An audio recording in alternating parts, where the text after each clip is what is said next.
Welcome to perfect institute for civil engineer. Friends, आज हम बात करेंगे what is the difference between a billing engineer and a contract engineer.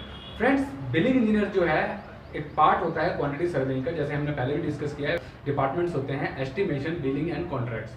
Friends, estimation और billing engineer के differences हम पहले ही बता चुके हैं आपको पिछले वीडियोस में। अगर आप चाहते हैं अपने वीडियोस में नीचे लिंक दे देंगे, आप वहां से जाके चेक कर सकते हैं। आज हम जो बात करेंगे वो कॉन्ट्रैक्ट्स इंजीनियर और बिलिंग इंजीनियर के डिफरेंसेस के बारे में बात करेंगे। फ्रेंड्स, बिलिंग इंजीनियर जो है हमारी इंडस्ट्री के अंदर 3 जगह पे रोल प्ले करता है। एक कॉन्ट्रैक्टर के पास, एक कंसल्टेंट के पास और एक क्लाइंट के पास। फ्रेंड्स, कॉन्ट्रैक्टर के पास जो है 0 to 3 या 4 ईयर एक्सपीरियंस तक का एक इंजीनियर, सिविल इंजीनियर जो है क्वांटिटी सर्वेयर, वो एज ए बिलिंग इंजीनियर काम कर सकता है। कंसल्टेंसी में आपको एज ए बिलिंग इंजीनियर काम करने के लिए 4+ ईयर एक्सपीरियंस होना बहुत जरूरी है। अगर आपको कंसल्टेंसी के अंदर आपको काम करना है तो वहाँ पर मिनिमम ये एक्सपीरियंस होना आपको जरूरी है। उसके बाद आता है कॉन्ट्रैक्ट्स या क्लाइंट इंजीनियर्स, जहाँ पर कि आपको मिनिमम 7 to 8 ईयर्स का क्वांटिटी सर्वेइंग में एक्सपीरियंस होना बहुत जरूरी है। बिकॉज अगर आपको एक अच्छा क्लाइंट्स और कंसल्टेंट में तो आपको एक्सपीरियंस होना बहुत जरूरी है। फ्रेंड्स, बिकॉज अगर आपको एस्टिमेशन का एक्सपीरियंस नहीं हो, नो कि हाउ टू प्रिपेयर एस्टिमेशन, कि एस्टिमेशन कैसे करते हैं, क्वांटिटी टेक ऑफ कैसे किया जाता है, जो कॉन्ट्रैक्टर का, जो बिलिंग इंजीनियर जो आपको क्वांटिटीज जो क्लेम कर रहा है, क्या वो सही क्लेम कर रहा है, ये आप अपने एक्सपीरियंस से देख सकते हैं। उसके बाद बार वेंडिंग शेड्यूल जो है बहुत इंपॉर्टेंट रोल प्ले करता है क्वांटिटी सर्वेइंग के अंदर। इसकी आपको प्रॉपर नॉलेज होनी बहुत जरूरी है। साथ में आपको रेट एनालिसिस का नॉलेज होना जरूरी है, because during the project execution time generally अपने नए आइटम जो उसके बीओक्यू में नहीं होते, वर्क ऑर्डर में नहीं है, उनको क्लेम करता है। तो आपको पता होना चाहिए कि जो नए नॉन टेंडर आइटम जो वो क्लेम कर रहा है उसका रेट क्या होना चाहिए। इसलिए आपको रेट एनालिसिस की प्रॉपर नॉलेज होना बहुत जरूरी है।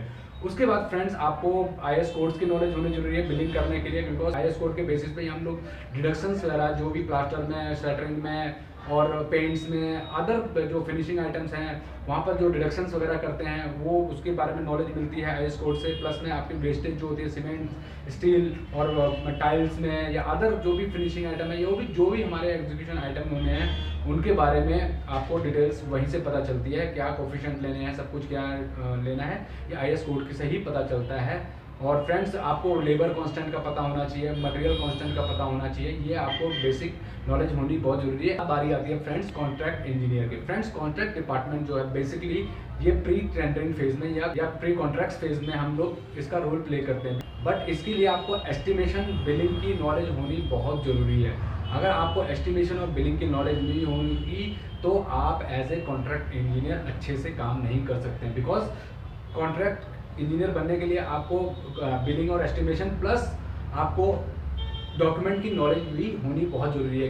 क्या डॉक्यूमेंट्स होते हैं, जैसे कि अगर हम बात करें कॉन्ट्रैक्ट डिपार्टमेंट का जो है रोल जो होता है फ्रेंड्स, वो टेंडर डॉक्यूमेंट प्रिपेयर करना होता है। अब टेंडर डॉक्यूमेंट में बहुत सारे पार्ट करते हैं। तो brief discussion about the project, उसके बाद आता है इंस्ट्रक्शन टू टेंडरर, उसके बाद जीसीसी आता है, एससीसी आता है, टेक्निकल स्पेसिफिकेशंस आती हैं, मटेरियल लिस्ट आती है, ड्राइंग्स आती हैं, बीओक्यू आता है, उसके बाद ईएचएस मैनुअल आता है और आपका क्वालिटी मैनुअल्स आता है। और अगर इसके अलावा कोई डॉक्यूमेंट्स हैं तो वो भी हम इसके साथ में अटैच कर देते हैं। फ्रेंड्स, कॉन्ट्रैक्ट डिपार्टमेंट बेसिकली आपका क्लाइंट के साथ में मिलके काम करता है, बिकॉज इस प्रोसेस के अंदर हम जो है एक वेंडर को फाइनलाइजेशन या उसका पीक्यू भी बोलते हैं। आपको ये एक्सपीरियंस होना जरूरी है कि अगर हमें टर्म्स एंड कंडीशन बनानी है तो वो कैसे बनानी है, बिकॉज ये आप अपने एक्सपीरियंस से ही डाल सकते हैं। अगर आपका फास्ट ट्रैक प्रोजेक्ट है या फिर लॉन्ग टर्म प्रोजेक्ट है, उसमें terms and payment, terms and condition क्या रखनी है, ताकि आपको during the project execution phase में आपको कोई प्रॉब्लम सफ़र ना करनी पड़े या फेस ना करनी पड़े। उसके लिए आप टेंडर में ऐसी क्लॉजेस डाल देते हैं ताकि आपके एग्जीक्यूशन वर्क है वो स्मूथली निकले। सेकेंडली, आपको वाटर इलेक्ट्रिसिटी चार्जेस कितना रखना है ये आपको पता चलता है, कौन देगा, कितना रखना है, और प्लस में कौन देगा। कॉन्ट्रैक्टर ओवरहेड प्रॉफिट कितना रखना चाहता है ये आप डिफाइन करते हैं। प्लस में आपको क्वालिटी कैसी चाहिए ये आपको अपने एक्सपीरियंस से पता चलता है। प्लस में आपको ईएचएस में कोई स्पेशल गाइडलाइन तो नहीं है जिसको आपको हाईलाइट करना है according to your project. Interior framework में कुछ और टर्म्स एंड कंडीशन होती है। हमारे बेस बिल्ड प्रोजेक्ट होते हैं उसमें हम लोग दूसरे टाइप की टर्म्स एंड कंडीशन रखते हैं। तो फ्रेंड्स, और जो स्क्रैप फोल्ड होते हैं दोनों जगह पे अलग अलग टाइप के यूज़ होते हैं। मटेरियल्स जो हैं जनरली इंटीरियर में कुछ और यूज़ होते हैं, जो टूल्स होते हैं बेस बिल्ड प्रोजेक्ट में किसी और टाइप के टूल्स यूज़ होते हैं। तो ये सारी चीज़ें आपको अपने एक्सपीरियंस से ही आती हैं। अगर आपको कॉन्ट्रैक्ट में काम करना है तो आपको एस्टिमेशन, बिलिंग एंड डॉक्यूमेंट के बारे में प्रॉपर नॉलेज होनी जरूरी है। एज ए कॉन्ट्रैक्ट मैनेजर तक पहुंचना बहुत डिफिकल्ट हो जाएगा। आप कॉन्ट्रैक्ट इंजीनियर या ड्राफ्टिंग में ही रह जाएंगे।